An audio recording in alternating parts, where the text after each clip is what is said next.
వామ్మో ఏం ట్రాఫిక్ రా నాయనా, గంటల కమానం రోడ్ల మీద కాబట్టే గా తొవ్వల పోదామని బండట్ మలిపితే ఆడ ఇంతకంటే ఎక్కువ జాము.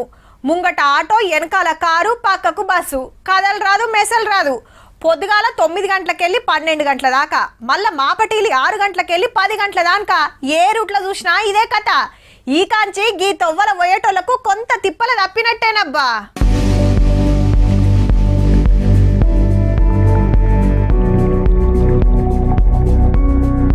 మీదికెళ్ళి చూస్తుంటే ఏ బయట దేశంలో అనిపిస్తుందిలే. మన హైదరాబాద్ గచ్చిబౌలి జంక్షనే కొత్త ఫ్లైఓవర్ చాలా అయింది. ఇవాళ కొండాపూర్ నుంచి ఔటర్ రింగ్ రోడ్ కు పోతానికి మస్తు అల్కగా అవుతుంది.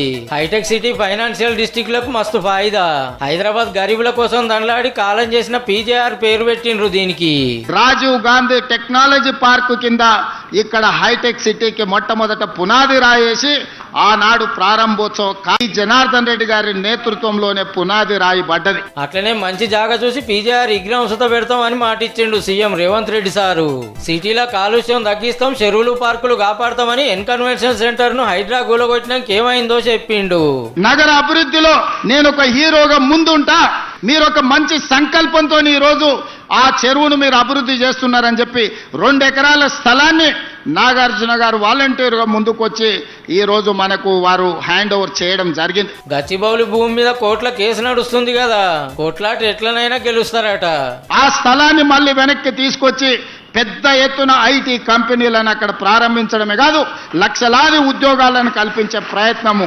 సెంటర్లను ఎన్ని మాటలు కలిసినా తెలంగాణకు రావాల్సినవి కావాల్సినవి ఇస్తలేరని కచ్చిండు.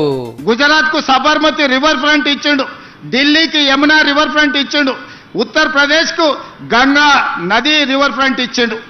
మరి మేము మూసీ రివర్ ఫ్రంట్ అడిగితే మాకు ఇస్తలేడు, మేము మెట్రో రైలు అడిగితే ఇస్తలేడు, మేము రీజనల్ రింగ్ రోడ్ అడిగితే అది అటకెక్కింది. ఎందుకు ఈ వివక్ష?